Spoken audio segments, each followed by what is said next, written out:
Amen. Que le Seigneur Jésus-Christ vous bénisse.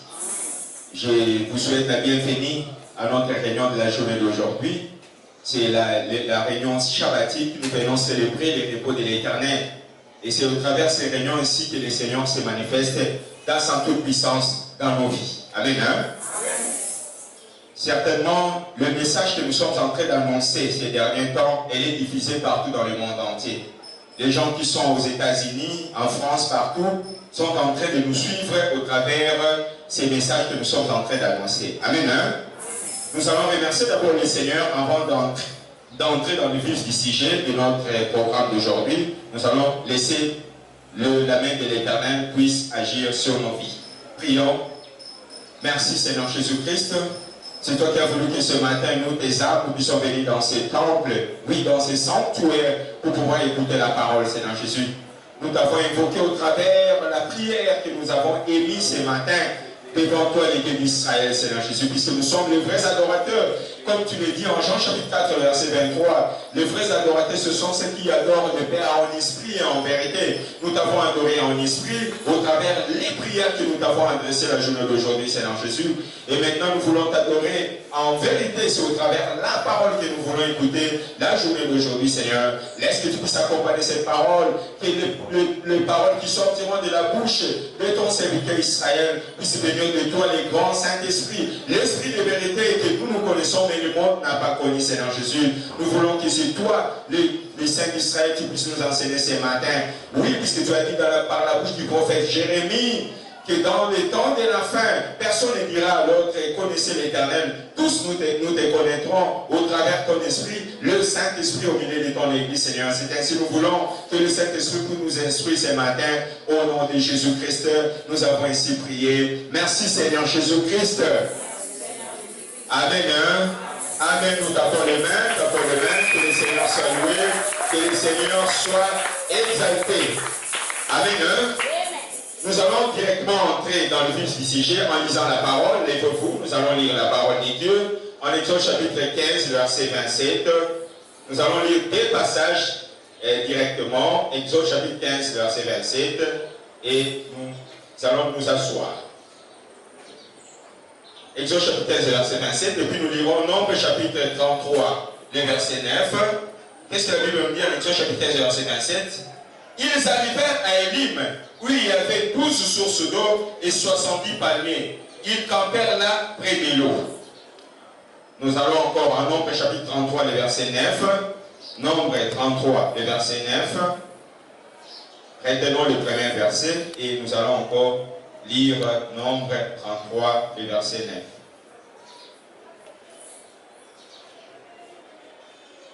9. Nombre 33, 9, la Bible dit: ils partirent de Mara et arrivèrent à Élim.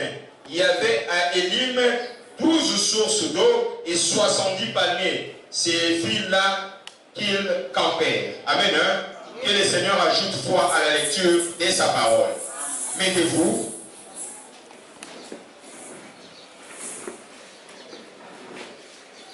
Nous venons de lire deux passages très importants pour la journée d'aujourd'hui.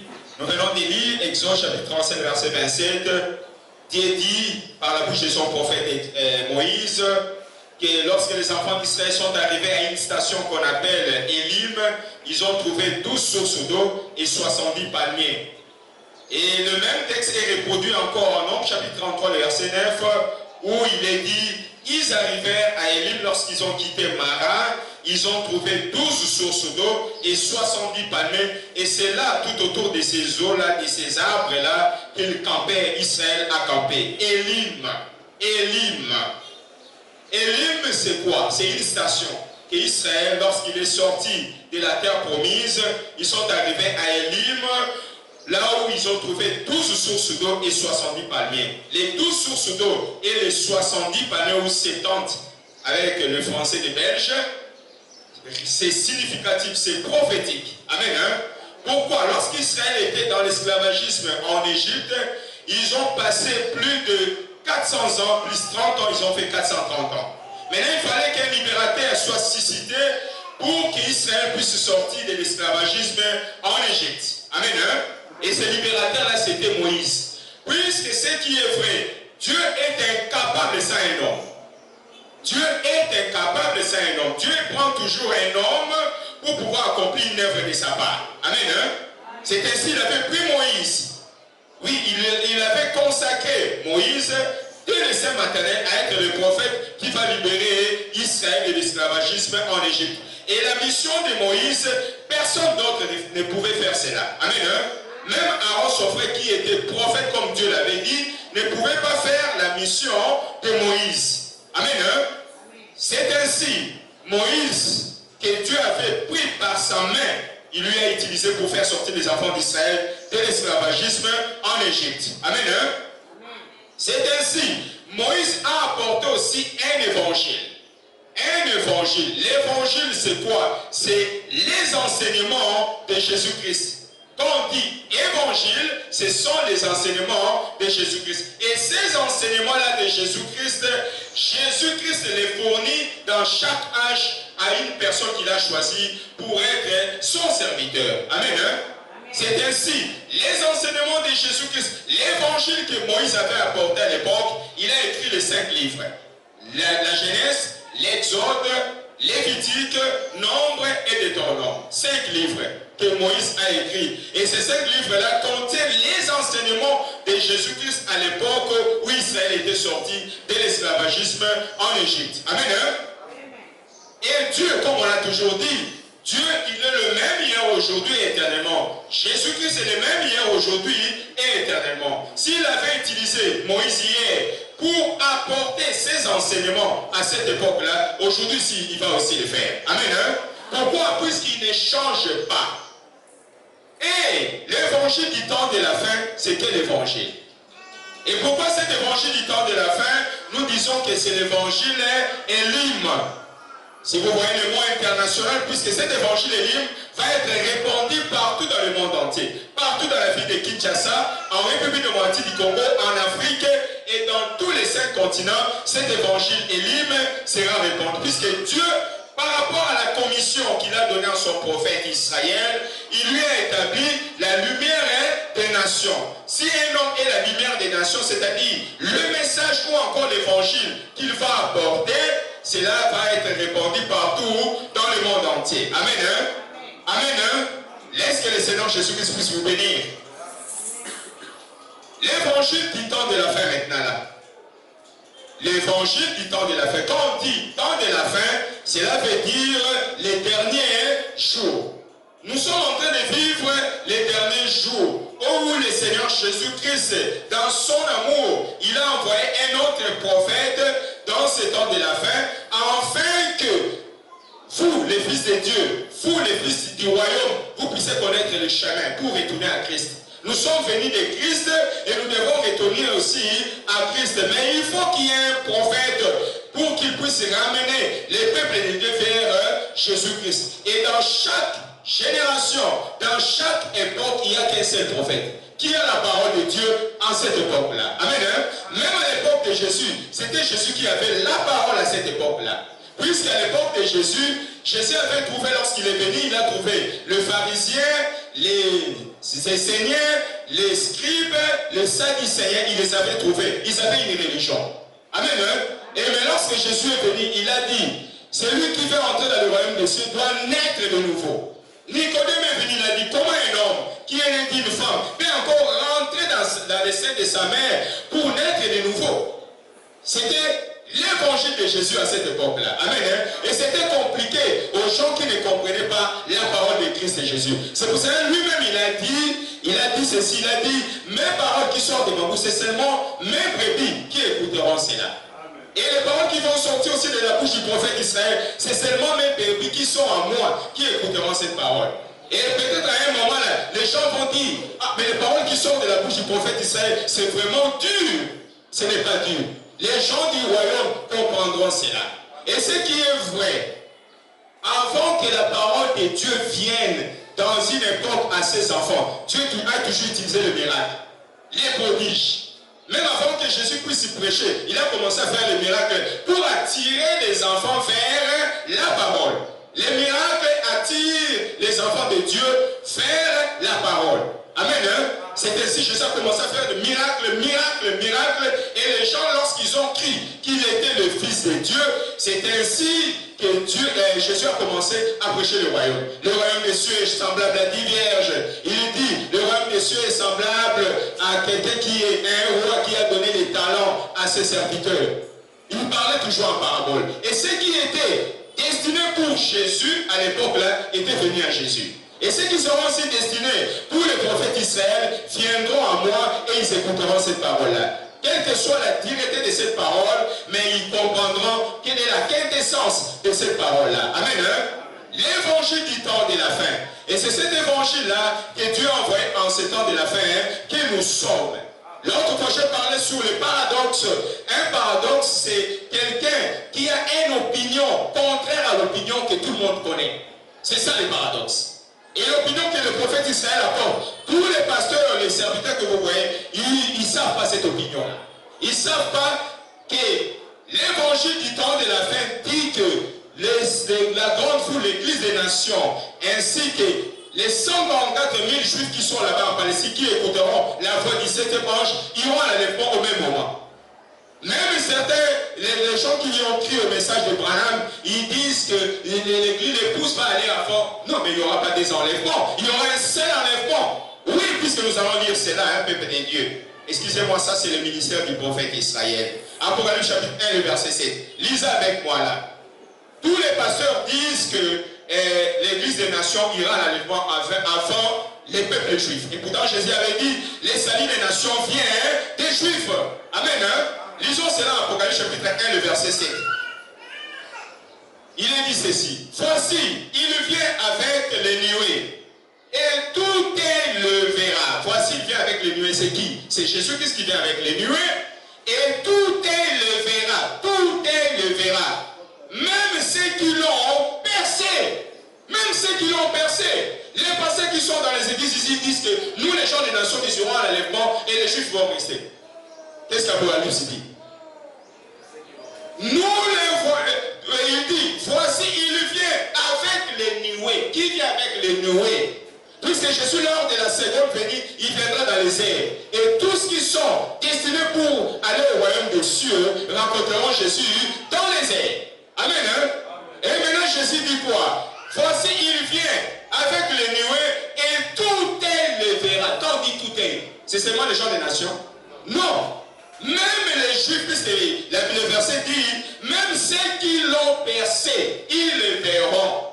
C'est ainsi l'évangile élume du prophète Israël qui est venu. Il est venu pas contredire, mais il est venu apporter la lumière aux enfants de Dieu. Donc nous, les gens des nations, vous et moi aussi je suis des gens des nations, nous n'irons pas à l'enlèvement sans Israël. Il faut que les Juifs aussi sachent que Jésus-Christ, c'était leur Dieu et ils l'ont rejeté, ils l'ont crucifié à la croix. C'est pour cela qu'ils sont victimes jusqu'aujourd'hui des attaques des Arabes. Ils sont victimes jusqu'aujourd'hui des malheurs qui sont en train de s'abattre sur eux. Pourquoi les prophètes ont annoncé que lorsque le septième ange ira en Israël là-bas, les Juifs ils pleureront amèrement. Amen. Hein? Si nous lisons cela en Ézéchiel, en Zacharie, je crois, Zacharie chapitre 12, le verset 10, c'est un verset que nous lisons de temps à autre. Zacharie, le verset 12, le verset 10. Regardez ce que, puisque si vous dites que l'église des nations ira à l'enlèvement avant Israël, c'est faux. La Bible nous dit quoi? Regardez, suivez-moi, papa Jean-René et Jean-Serge, suivez-moi. La Bible dit quoi? Alors, je répondrai sur la maison de David et sur les habitants de Jérusalem un esprit de grâce et de supplication. Et ils tourneront les regards vers moi, Jésus, celui qui les auront percé. Est-ce que cette prophétie est accomplie? J'ai répandu mon esprit sur les habitants de Jérusalem et sur les gens qui habitent la maison de David. C'est là-bas en Israël. Ils plairont amèrement sur celui qui les auront percé. Ils ont percé qui? Jésus. Amen. Est-ce que cette prophétie est accomplie? Mais regarde, Zacharie est venu avant Jean. Jean, à son époque, quand Jean est arrivé, nous avons lu en Apocalypse chapitre 1, le verset 7. Qu'est-ce que la Bible nous dit? Le voilà venu dans les nuées. Voici Jésus vient dans les nuées. Et tout est le verra. C'est-à-dire, nous les gens des nations, nous les verrons. Quand il va venir lors de sa seconde venue. Amen. Hein? Et même ceux qui l'ont percé, les Juifs, c'est ainsi l'évangile est libre. Beaucoup de passés vont me haïr. Mais moi, je m'en fous. Dieu m'a apporté comme la lumière. Je ne suis pas derrière mes propos personnels. Je suis derrière le propos de la parole. Au commencement était la parole, et la parole était avec Dieu, et la parole était Dieu. Amen. Hein? Satan est venu aussi avec la parole, avec Jésus. Il a dit, oui, si tu es fils de Dieu, oui, convertis ces pierres ici en pain. Amen. Hein? Jésus lui dit, on est tenté. Il est aussi écrit, tu ne tenteras pas ton Dieu. Amen. Hein? Si les gens viennent vous dire qu'il est écrit ceci, mais dites lui aussi, il est aussi écrit. Amen. Hein? Et quand vous dites cela, vous dites, mais comment? Les enfants du prophète Israël, ils sont terribles. Hein? Amen. Hein? Puisque nous ne laisserons pas que l'ennemi, le diable, puisse venir nous convaincre au travers de la parole que Jésus nous a apportée dans ce temps ici que nous sommes. Amen. Hein? Laisse que le Seigneur Jésus-Christ puisse vous bénir. Laisse que le Seigneur Jésus-Christ puisse vous bénir. C'est ainsi, peuple de Dieu. L'évangile du temps de la fin, c'est l'évangile libre. Lorsque les peuples d'Israël sont sortis de l'esclavagisme en Égypte, ils ont fait la marche. Ils ont fait 3 jours de marche. Ils n'avaient pas quoi boire. Ils n'avaient pas de l'eau. Ils ont crié à Moïse, Moïse, mais c'est toi qui nous as fait sortir de l'Égypte. C'est comme vous aussi, vous pouvez dire, prophète Israël, mais c'est toi qui nous as dit, nous devons quitter nos églises et venir derrière toi. Mais regarde, les choses ne marchent pas. Si vous dites cela, moi je vais invoquer le Dieu d'Israël, qui m'a appelé pour ton problème. Et il est obligé, à cause de ma commission, de vous donner la réponse. Amen. Amen, hein? Je suis l'interface de Dieu dans cette génération. Ça, je vous le dis, peuple de Dieu. Je ne suis pas venu pour blaguer dans ce ministère. Je suis venu avec la parole de Dieu et le miracle de cette parole. Amen. Hein? Laisse que le Seigneur Jésus-Christ puisse vous bénir. Et alors, la Bible nous dit que lorsque Israël est sorti de la terre égyptienne, ils ont fait 3 jours de marche, ils ont eu la soif.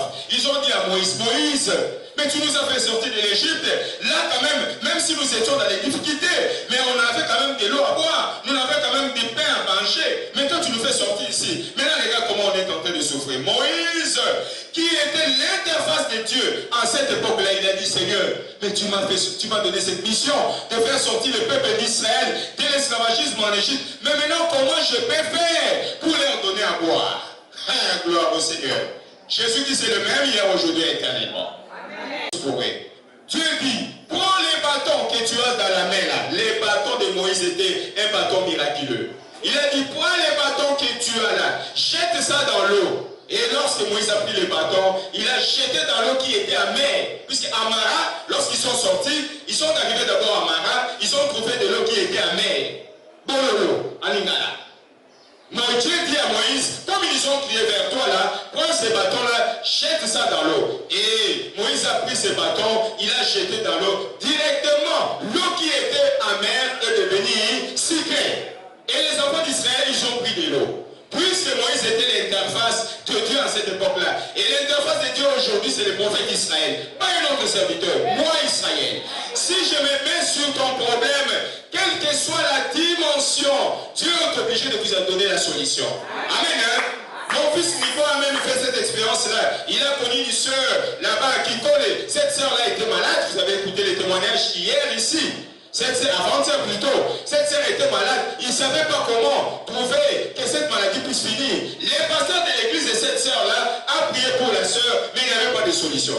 Mais Nico a dit, mon père, oui, Israël a toujours utilisé de l'eau avec l'huile. Je vais prier pour cela. J'ai fait aussi comme mon père le fait. Et Nico a fait cela, il a donné à la sœur s'est rétablie.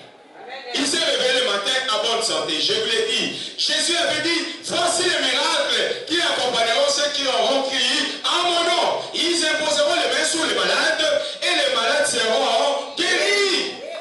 Ils chasseront les démons. Moi, Israël, j'écris à Jésus-Christ. Le miracle en question de Jésus doit aussi m'accompagner. Si je prie pour quelqu'un qui est malade, il doit être guéri. Si je prie pour quelqu'un qui est tourmenté par les démons, cette personne-là doit être aussi guérie. Amen. Hein? C'est ainsi, ce message ici que j'annonce, elle est écoutée partout dans le monde entier, puisqu'elle est filmée en ce moment ici, peuple de Dieu. C'est ainsi, l'évangile qu'Israël apporte, c'est l'évangile libre. Lorsqu'ils ont pu boire de l'eau, ils ont quitté Mara, ils sont arrivés à Élim, les peuples d'Israël, ils ont trouvé à Élim, que nous venons de lire en Exode chapitre 15, verset 27, Nombre chapitre 33, le verset 9, ils ont trouvé 12 sources d'eau et 70 palmiers. En un bon français belge, on dit 70 palmiers. Ils ont trouvé 12 sources d'eau et 70 palmiers. Et la Bible nous dit quoi, selon ce que nous venons de lire, que c'est de là qu'ils campèrent. C'est de là qu'ils ont pris les repos. L'évangile libre que le prophète Israël apporte, oui, c'est les repos, les lieux du repos. Nous étions tourmentés partout, chez les Égyptiens là-bas. Mais lorsque nous sommes venus à l'évangile libre, c'est les repos. Amen, hein? Israël a trouvé dans ces pays-là, dans cet endroit-là, cette station-là, il a trouvé 12 sources d'eau et 70 palmiers, elles sont prophétiques. L'eau représente quoi? L'eau qu'ils ont trouvée là-bas, lorsque les enfants d'Israël sont arrivés à Élim, représente quoi? L'eau représente la parole de Dieu. Amen, hein? Lisons cela en Psaume chapitre 1er, le verset 1 jusqu'à 6. Psaume 1er, le verset 1 jusqu'à 6. Nous allons découvrir ensemble que cette eau-là, c'est la parole de Dieu. Psaume chapitre 1er, le verset 1 jusqu'à 6. Écoutez ce que la Bible nous dit. Psaume chapitre 1er, le verset 1 jusqu'à 6. Regardez ce que la Bible dit. Je lis dans le nom du Seigneur Jésus-Christ. Heureux l'homme qui ne marche pas selon les conseils des méchants, qui ne s'arrête pas sur la voie des pécheurs, et qui ne s'assied pas en compagnie de moqueurs, mais qui trouve son plaisir dans la loi de l'Éternel, et qui la médite jour et nuit. Il est comme un arbre planté près d'un courant d'eau, qui donne son fruit en sa saison, et dont le péage ne se flétrit pas. Tout ce qu'il fait, lui réussit. Amen, hein? Heureux l'homme qui ne marche pas selon les conseils des méchants, qui ne s'arrête pas sur la voie des pécheurs, et qui ne s'assied pas en compagnie des moqueurs, mais qui trouve son plaisir dans la loi de l'Éternel. La loi de l'Éternel, c'est quoi? La parole. Amen, hein? Et il est comme un arbre planté près d'un courant d'eau. Donc la parole de Dieu est comparable à l'eau. Et les 12 sources d'eau qu'Israël a trouvées à Élim représentent la parole qui sera annoncée aux 12 tribus. Et cette parole-là sortira de la bouche de son serviteur Israël pour les édifier. Et la parole dira, ainsi dit le Seigneur, toi tribu de Lévi, vous avez tué Jésus, pourquoi? Puisque vous ne savez pas la loi qui était sortie de la bouche de Moïse le prophète, qui vous a dit, je susciterai un prophète semblable à Moïse. Et vous l'écouterez dans tout ce qu'il dira. Mais vous n'avez pas écouté les paroles qui étaient sorties de la bouche du prophète semblable à Moïse. Et ce prophète a été qui? Jésus. Amen, hein? Et vous l'avez crucifié, c'est ainsi que vous êtes victime aujourd'hui. Amen, hein? C'est ainsi, le prophète Zacharie dit déjà qu'ils plairont amèrement, bacolé là, amèrement sur celui qu'ils ont percé. Amen, hein? C'est ainsi, peuple de Dieu, les 12 sources d'eau que les peuples d'Israël ont trouvées à Élim représentent la parole qui sera annoncée aux 12 tribus d'Israël. Ça représente la parole. Ça, c'est l'école du dimanche. Ça représente la parole qui sera annoncée aux 12 tribus d'Israël. Et cette parole-là sortira de la bouche du prophète Israël, qui est le 7e des âges de l'Église. Pourquoi? Gloire au Seigneur. Apocalypse chapitre 10, le verset 7. Apocalypse chapitre 10, le verset 7. Lisons cela. Apocalypse chapitre 10, le verset 7. Regardez ce que Jean dit. J'ai lu au nom du Seigneur Jésus-Christ. Mais qu'au jour de la voix du 7e ange, quand il sonnerait de la trompette, le mystère de Dieu s'accomplirait comme il a annoncé à ses serviteurs, le prophète. Mais qu'au jour de la voix du 7e ange, le 7e ange ici, ce n'est pas un ange céleste, c'est un ange terrestre. Amen. S'il y a un ange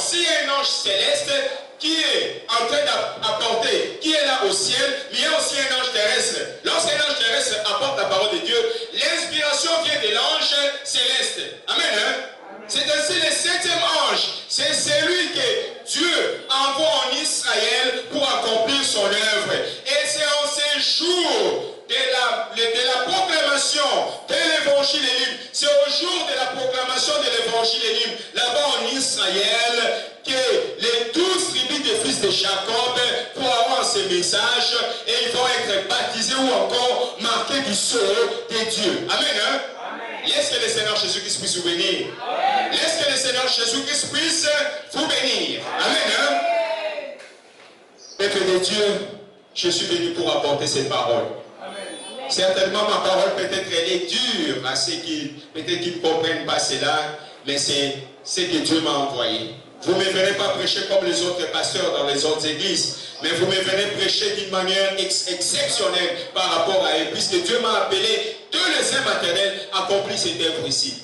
Et il m'a empêché de faire encore le travail du monde. Il m'a appelé pour faire seulement ce travail ici. Et c'est en fonction de ce travail ici que je vis.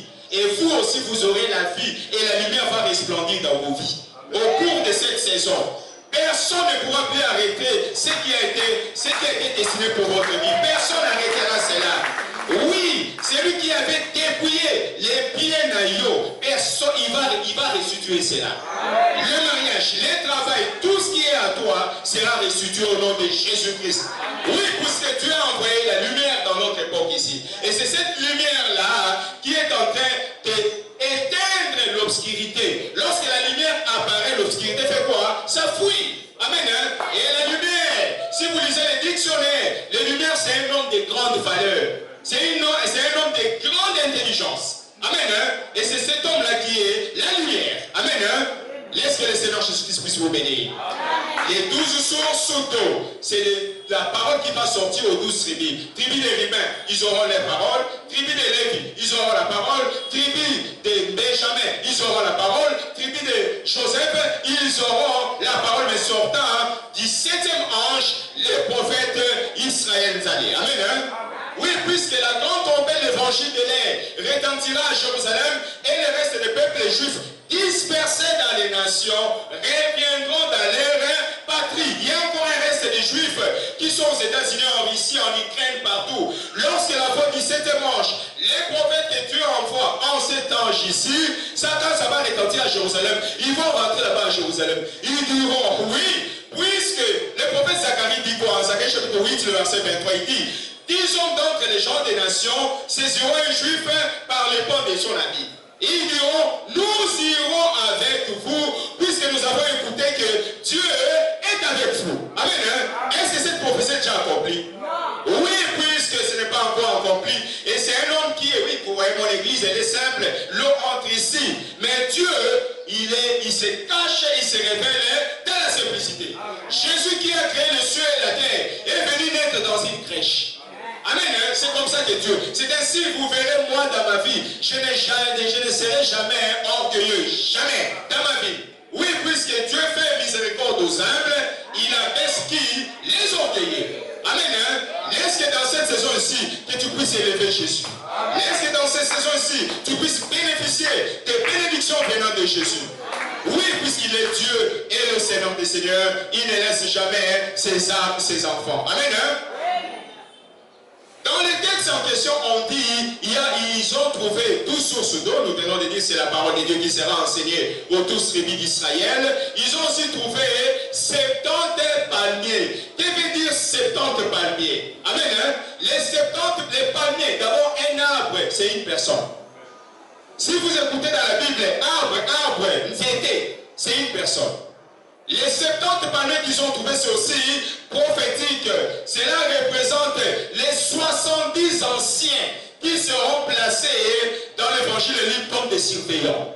Amen. Hein? Ce seront des hommes. Oui, nous allons prendre Papa Fulani, et c'est eux qui seront les anciens, 70 anciens, dans tout l'évangile libre, qui seront des gardiens. Puisque même Moïse, lorsqu'il a fait sortir les enfants d'Israël de l'esclavagisme en Égypte, il avait 600 000 hommes sans compter les femmes et les enfants. Maintenant, pour gérer le problème des 600 000 hommes, c'était difficile pour Moïse. Son beau-père Jétro dit, oh Moïse, Moïse, tu ne sauras pas diriger ce peuple-ci, toi seul. Choisis-toi des hommes capables, des hommes dignes qui pourront t'alléger la tâche que moi, le Seigneur, je t'ai accordée. Amen. Hein? C'est ainsi Moïse, si vous lisez dans la Bible, il avait choisi 70 personnes parmi les enfants d'Israël qui étaient dignes, qui étaient des gens qui vivaient sans la cupidité, qui vivaient sans la tromperie, sans l'impudicité en eux. Amen. Hein? C'était des gens qui étaient dignes et Moïse les a choisis pour conduire les enfants d'Israël. Jésus-Christ est le même hier, aujourd'hui, éternellement. Moïse avait choisi 70 anciens. Moi également aujourd'hui dans l'évangile des livres, les 70 anciens qui représentent les 70 palmiers. Ce sera les hommes qui seront choisis dans l'évangile des livres. Amen. Hein? Qui seront les anciens qui vont diriger avec moi cette œuvre ici. Amen. Hein?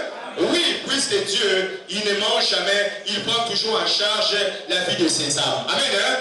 C'est ainsi, l'évangile des livres, qui est l'évangile du temps de la fin, a fait des déclarations très profondes, que le peuple de Dieu doit savoir en cette époque ici. Amen. Hein? Qu'est-ce que l'évangile Elim déclare? Puisqu'il y a des déclarations que l'évangile Elim a déclarées. Amen. Hein? Je vais imprimer en beaucoup de quantités cette flyer ici. Tout le monde doit avoir cela. Il faut lire cela. J'avais donné ça de l'autre côté lorsqu'on était chez le papa Blaise Batantou, mais beaucoup ont négligé. Ils ont mis cela sur le mur. Gloire au Seigneur. Mais il y aura des choses que vous allez mettre sur le mur. Ça, c'est pour lire. Amen. Hein? Et cet évangile, qu'est-ce que ça déclare? Cet évangile déclare, première déclaration, cet évangile déclare que nous sommes entrés dans les dernières heures de ce présent système de choses. Plus précisément, la dernière semaine des Juifs où l'Antichrist fait entrer en scène pour combattre les saints de Dieu durant 3 ans et demi. Cela veut dire quoi dans cette déclaration? Nous vivons les derniers jours. C'est pour cela qu'on dit l'évangile du temps de la fin. Amen. Hein? Et aujourd'hui, Israël est revenu dans sa patrie. Israël est en train d'attendre le Messie. Amen. Hein? Et Dieu a envoyé un prophète dans cette génération afin qu'il puisse nous faire voir le chemin.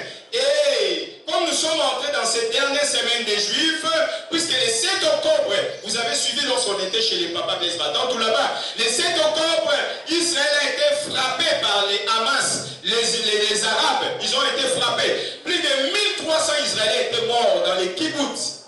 Les kibbutz, ce sont des endroits où on place les vieillards. Les Palestiniens sont entrés, ils ont tué 1300 Israéliens. Et ce jour-là, peuple de Dieu, en tant que leur prophète et votre prophète, j'avais les mots de tête extraordinaires sur ma tête. Ma femme me connaît, je n'ai pas pu manger ce jour-là. J'avais des mal de mots de tête extraordinaires. C'était pour confirmer que nous sommes entrés maintenant à l'ère où l'évangile doit rentrer en Israël. Amen. Hein? C'est ainsi, l'Antichrist. Qui est l'Antichrist? Et l'Antichrist, c'est un homme. C'est un homme qui sera suscité et il va combattre les gens qui parleront de Jésus. Les gens qui croiront à l'évangile. Les dans cet Antichrist-là va les combattre. Lisons cela à l'Apocalypse chapitre 13. Apocalypse chapitre 13. Apocalypse chapitre 13, c'est les livres des symboles, mais ça a des significations. Apocalypse chapitre 13.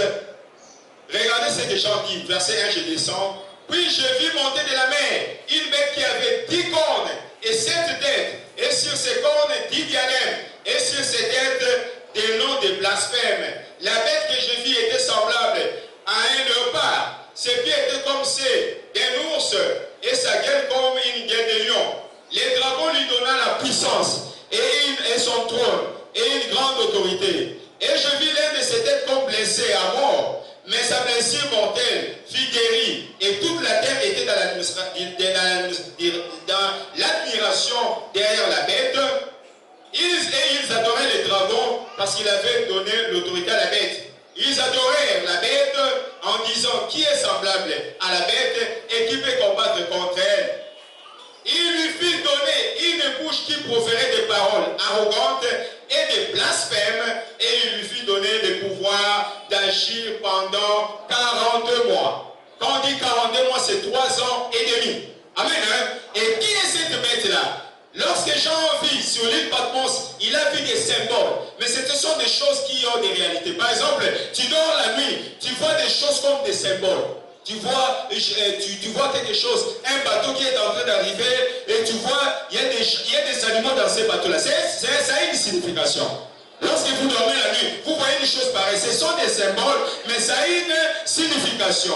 La bête que nous venons de lire en Apocalypse chapitre 13, c'est un homme. C'est une personne. Et il va combattre les saints de Dieu. Vous, les enfants de Dieu qui auront cru à Jésus, qui auront cru à l'évangile du prophète Israël. Il combattra les saints de Dieu, comme la Bible le dit, pendant 42 mois. Et cette bête-là, c'est lui l'Antichrist. Amen. Hein? Il imposera la loi. Il dira, oui, pour toute personne, oui, qui croit à Dieu, ils doivent aussi croire à moi, puisque lui va s'égaler à Dieu. C'est cet antéchrist-là. Et je vous le dis aujourd'hui, ainsi dit le Seigneur, c'est un pape catholique qui viendra. Et c'est lui qui sera l'antéchrist, qui va combattre les saints de Dieu pendant 42 mois. Amen. Hein? Oui, puisque c'est Dieu qui me révèle en ce moment. C'est un pape qui viendra, catholique, qui combattra les saints de Dieu pendant 42 mois. Et au moment où il va nous combattre pendant 42 mois là, c'est le moment où la force du peuple de Dieu sera vraiment affaiblie. Daniel a dit cela. Daniel chapitre 12, verset 1. Daniel chapitre 12, verset 1. Je vous ai dit, il fallait apporter vos bibles et écrivez les textes bibliques. Daniel chapitre 12, le verset 1. Daniel chapitre 12, le verset 1. Regardez ce que Daniel dit. Ça sera un moment où il y aura beaucoup de détresse dans le monde entier. Qu'est-ce que Daniel dit? En ce temps-là s'élèvera Michael, le grand chef, le défenseur des enfants de ton peuple. Et ça sera une époque de détresse, et qu'il n'y en a point eu de semblable depuis que les nations existent. Jusqu'à cette époque, en ce temps-là, ceux de ton peuple qui seront trouvés inscrits dans les livres des vies seront sauvés. Amen. Hein? Lorsque ce pape-là va entrer en scène à cette époque-là, pour combattre les saints de Dieu. Amen. Hein? Et ça sera une époque de détresse. Les gens seront, c'est ce qu'on appelle la grande tribulation. Et les gens viendront, les gens commencent. Ce pape-là va initialiser des soldats qui viendront. Celui qui croit à Jésus-Christ dans cet évangile ici, on va les tuer. Amen. Hein? C'est ce qui va se passer, peuple de Dieu. Je suis son prophète, vous verrez cela dans la ville de Kinshasa, vous verrez cela dans le monde entier. Il va imposer la loi pour que les gens suivent seulement ce que lui, il dit. Mais le Dieu d'Israël dit, oui, en ce moment-là, en ce temps-là, s'élèvera Michael chez Jésus.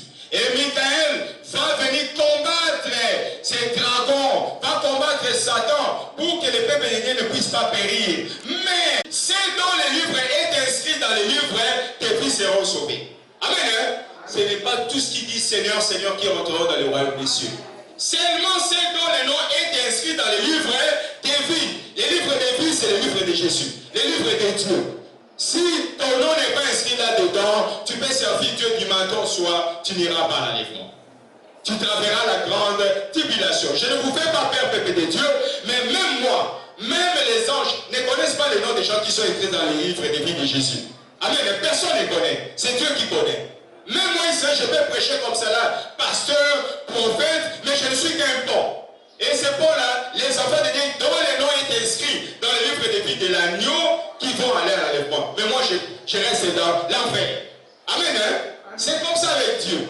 Ceux dont le nom est inscrit dans le livre des vies seront sauvés. C'est ainsi. Première déclaration, cet évangile, l'évangile du temps de la fin, déclare que nous sommes entrés dans les dernières ères de ce présent système de choses. Plus précisément, la dernière semaine des Juifs, où l'Antichrist, qui est ce pape-là, va entrer en scène pour combattre les saints de Dieu pendant 42 mois. Amen. Hein? Deuxième déclaration. Il dit quoi? Cet évangile déclare qu'Israël, qui représente le figuier, est de retour dans sa patrie. Sa terre promise, dans l'attente de l'accomplissement de la prophétie relative au rassemblement et au relèvement des 12 tribus des fils d'Israël et ici des 12 fils de Jacob, les 144 000. Amen. Hein? Cet évangile déclare qu'Israël qui représente le figuier. Or, Jésus avait dit quoi? Si nous lisons en Matthieu chapitre 24, le verset 32 et 33, il dit, instruisez-vous par une comparaison tirée du figuier. Lorsque vous voyez ces branches devenir tendres et que ces feuilles poussent, vous connaissez que l'été est proche. De même, quand vous verrez toutes ces choses que nous sommes vivre aujourd'hui, sachez que le Fils de l'homme est à la porte. Et le Fils de l'homme, c'est qui? C'est un prophète que Dieu envoie en Israël pour faire son travail. Amen. Hein? Amen. Hein? Pourquoi nous disons que Israël représente un figuier? Lisons cela, Osée chapitre 9. Peuple de Dieu, nous devons monter des niveaux au travers de la prédication. Osée chapitre 9, le verset 10. Lisons Osée chapitre 9, le verset 10, qui parle que Israël représente le figuier. Regarde ce que le prophète Osée dit. J'ai trouvé Israël comme des raisins dans les déserts. J'ai vu vos pères comme les premiers fruits d'un figuier. J'ai vu vos pères comme les premiers fruits d'un figuier. Donc lorsque Jésus parle que si vous voyez les figuiers porter des fruits, porter des branches, vous connaissez quelle était les branches. Les figuiers représentent quoi? Israël. L'horloge du monde, la boussole des nations, c'est la nation juive. C'est cette nation ici. Et vous voyez les drapeaux ici. Amen. Hein? Oui, c'est l'horloge du monde. Oui, lorsque vous regardez, qu'est-ce qui se passe dans le monde? Il faut regarder Israël. Amen. Hein? Et moi, Israël, aujourd'hui, je suis en train de bomber ma poitrine. Je suis l'horloge du monde. Et la boussole des nations. Oui, puisque les gens, s'ils vont écouter la parole qui sortira du prophète Israël, ils verront la gloire du Seigneur dans leur vie. Ils connaîtront le chemin du retour du Père. Nous sommes sortis de Jésus, nous étions inexistants, mais aujourd'hui nous devons aussi rentrer en Jésus. Amen. Hein? Au travers l'évangile et l'hymne que le prophète Israël apporte aujourd'hui. Amen. Hein? Laisse que le Seigneur puisse vous bénir. Troisièmement, nous allons nous limiter au troisième, puisqu'il y a beaucoup, nous devons faire autre chose. Cet évangile déclare que les gens des nations, vous les gens des nations, qui ont déjà cru au Seigneur Jésus-Christ comme leur Seigneur et Sauveur, doivent s'élever pour allumer leurs lampes et cendre leurs reins. Amen. Nous attendons Jésus, peuple de Dieu. Oui, nous avons besoin de nous marier, d'acheter des vêtements, d'aller en Europe, mais n'oublions pas, le but de l'Église, c'est d'amener ces peuples-là vers Jésus-Christ. Et alors, comme vous et moi, Israël, nous avons déjà cru à Jésus comme notre Seigneur et Sauveur, nous devons être prêts maintenant là. Oui, pourquoi? Puisque le temps n'est plus. Jésus dit en Luc chapitre 12, versets 35 et 36, il dit que vos reins soient saints et vos lampes allumées. J'avais prêché ici sur les 10 vierges. Il y avait 5 qui étaient sages et 5 qui étaient folles. Les 5 sages avaient la lampe et l'huile dans leur lampe. Mais les folles, ils avaient la lampe, mais ils n'avaient pas l'huile. Et l'huile aujourd'hui, c'est le Saint-Esprit. La lampe, c'est quoi? C'est la parole. Quelle est la parole de notre temps? Quelle est la parole de notre jour? Que nous, le peuple de Dieu, nous devons nous adhérer, nous devons naître dans cette parole. Dieu a tourné les regards vers nous, les gens des nations, puisque les Juifs les ont rejetés. Mais maintenant, ils retournent pour terminer avec les Juifs. C'est ça la parole de notre jour. Et au travers de cette parole-là, le Saint-Esprit s'est manifesté. Oui, puisque même hier lorsqu'on était à Montcali, l'Esprit dit, ainsi dit le Seigneur, une femme qui sort là-bas, voilà ma fille, voilà ça, voilà ça, voilà ça, et ainsi de suite. Cette femme-là s'est levée. Mais qui es-tu? Moi j'ai dit, oui, ben, je suis le serviteur de Dieu. Et Dieu m'a donné la mission, oui, de pouvoir libérer ce qu'on a retenu en toi. Amen, hein? N'est-ce pas mon fils Joseph? Ils étaient là, ils ont vu la démonstration de la puissance du Dieu de l'Évangile. Et ce qui est vrai, la semaine prochaine, nous commençons une grande assemblée là-bas à Montcali. Puisque Dieu a établi son œuvre comme la lumière des nations. Amen. Hein? Oui, puisque nous devons s'être nos reins. Nous devons être prêts. Oui, quoi que nous allons manger, quoi que nous allons boire, mais sachons que Jésus va venir. Jésus va venir nous prendre. Il dit en Matthieu chapitre 24, il dit que des hommes qui seront dans le moulin, l'un sera pris et l'autre laissé. Et des femmes qui seront dans les champs, l'un sera pris et l'autre laissé. C'est ça l'enlèvement. Amen. Hein? Elle est imminente. Cet enlèvement-là est très imminent. Ok? Alors, peuple de Dieu, nous devons nous tenir aux aguets et allumer nos lampes et ceindre nos reins au moyen de la parole. C'est cette parole ici. Que nous devons ceindre nos lampes et ceindre nos reins plutôt et allumer nos lampes puisque nous avons déjà crié au Seigneur Jésus-Christ. Cet évangile, oui, au 4e point, cet évangile déclare que la grande trompette retentira à Jérusalem. Quelle est cette grande trompette? C'est l'évangile. Ça va retentir à Jérusalem et le reste des peuples juifs encore en 10 dispersion dans les nations, reviendront dans leur patrie, à leur terre promise, à la voix du septième ange. Qui est le septième ange? Le septième ange, je le répète devant, puisque ce message ici va être répandu dans le monde entier. Le septième ange, ce n'est pas William Marion Branham. Le septième ange n'est pas Kakou Philippe qui est en Côte d'Ivoire. Le septième ange, c'est celui que Dieu envoie en Israël. Oui, c'est un prophète. Amen. Hein? Et ce prophète-là détient la parole de Dieu en cette époque ici que nous sommes. C'est le prophète d'Israël. C'est pour cela que Dieu a changé son nom. Mon nom était Copain. Mon nom était Frédéric. Et aujourd'hui, Dieu m'a dit, ton nom est Israël. Israël veut dire quoi? Prince de Dieu. Et au travers de cela, je vous dis, peuple de Dieu, vous verrez à cette époque-là, les Juifs, nous aurons plus de 144 000 plans qui suivront cette œuvre ici. Qu'on le veuille ou pas, qu'on le dise ou pas, vous verrez, c'est ça ma mission. Vous verrez, c'est Dieu va prier un homme d'une terre lointaine et il va lui utiliser pour pouvoir faire son œuvre. C'est ainsi, ils se prosterneront devant le Seigneur Yahweh, puisque le prophète Zacharie a déjà annoncé cela, qu'ils vont pleurer Jésus qu'ils ont crucifié à la croix. Et c'est ainsi qu'ils se prosterneront à la montagne sainte Horeb, là-bas en Israël. Et ensuite, c'est sur cette montagne-là que Dieu va les recevoir favorablement. Amen. Hein? Le prophète Zacharie dit cela. Si vous lisez plutôt en Ézéchiel chapitre 20, le verset 4, on parle de cela. Si nous lisons en Ésaïe chapitre 27, le verset 13, Ésaïe chapitre 27, le verset 13, Ésaïe chapitre 27, le verset 13, lisons cela. C'est ce que je viens de déclarer maintenant là, c'est dans la Bible. Ésaïe chapitre 27, le verset 13. Ésaïe chapitre 27, le verset 13. Écoutez ce que la Bible dit, le prophète dit quoi? En ce jour, on sonnera de la grande trompette. Et alors reviendront ceux qui étaient exilés au pays d'Assyrie ou fugitifs au pays d'Égypte. Ils se procéderont devant l'Éternel sur la montagne sainte à Jérusalem. En ce jour, on sonnera de la grande trompette. Quelle est la grande trompette? C'est l'évangile qui sera résonné là-bas en Jérusalem, et le reste des peuples juifs reviendront dans leur patrie. Amen. Hein? Cinquième déclaration. Qu'est-ce que cet évangile, Élie déclare, l'évangile du temps de la fin? Cela déclare que sur les millions de juifs qui seront dans leur pays ou territoire de la promesse, seuls 144 000 ici des 12 tribus des fils de Jacob seront choisis pour constituer la classe ointe et régneront avec Christ pendant 1000 ans. Sur les millions qui sont là-bas, seulement 144 000 seront choisis. Et ces 144 000, ils seront ici, ils sont ici plutôt des 12 tribus des fils de Jacob. Jacob dont le nom est devenu Israël par la suite. Amen. Hein? Amen. Oui, nous lisons cela en Apocalypse chapitre 7, verset 1 à 4. Apocalypse chapitre 14, verset 1 à 4.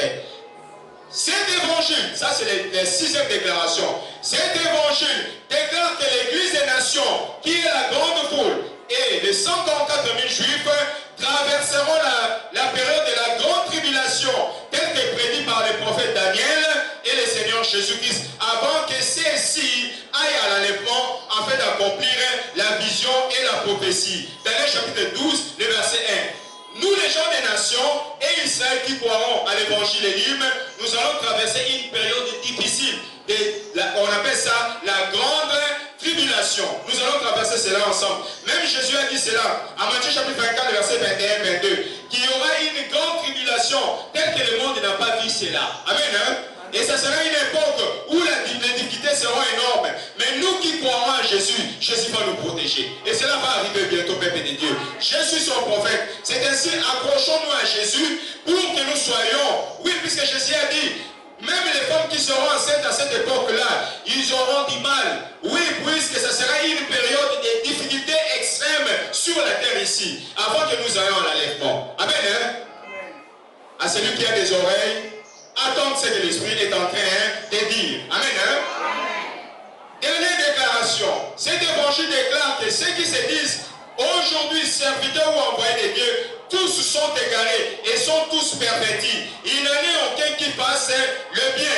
Pas même un seul. Ils dévorent les peuples de Dieu. Ils les prennent pour nourriture. Ils n'invoquent point les seigneurs éternels Yahweh. Les serviteurs qui se disent aujourd'hui serviteurs de Dieu.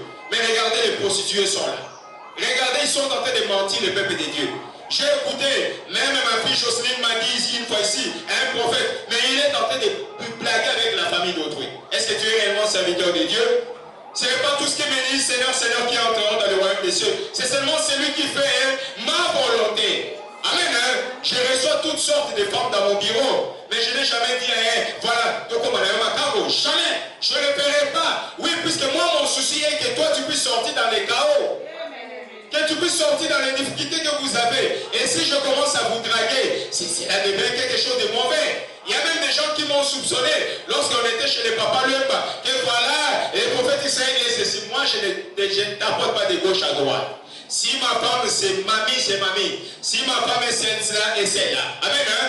Pourquoi Dieu au commencement a créé un homme et une femme. Il n'a pas créé un homme avec plusieurs femmes. Même ces passions-là, Kassambakana, il est dans le faux pour dire qu'un homme avec plusieurs femmes, c'est un imposteur, un impédique. Dieu a créé Adam, il a créé Ève. Il n'avait pas créé Adam avec plusieurs femmes. Puisque Jésus même a dit, c'est à cause de l'investissement de votre cœur, c'est parce que vous avez pris beaucoup de femmes. Moïse avait dit, un homme et une femme. Il n'était pas ainsi au commencement. Amen. Hein? C'est ainsi. Ceux qui se disent serviteurs de Dieu aujourd'hui, attention, ils vous prennent comme nourriture. Moi, j'écoute des serviteurs de Dieu qui prennent même les télévisions des gens à la maison, des radios à la maison. Cela veut dire quoi, cela? Amen. Hein? Alors, le serviteur de Dieu, l'unique que le Seigneur Jésus a envoyé dans cette génération, c'est un prophète que Dieu a envoyé, afin que vous puissiez connaître le chemin. Amen. Hein? Alors, nous allons taper les mains.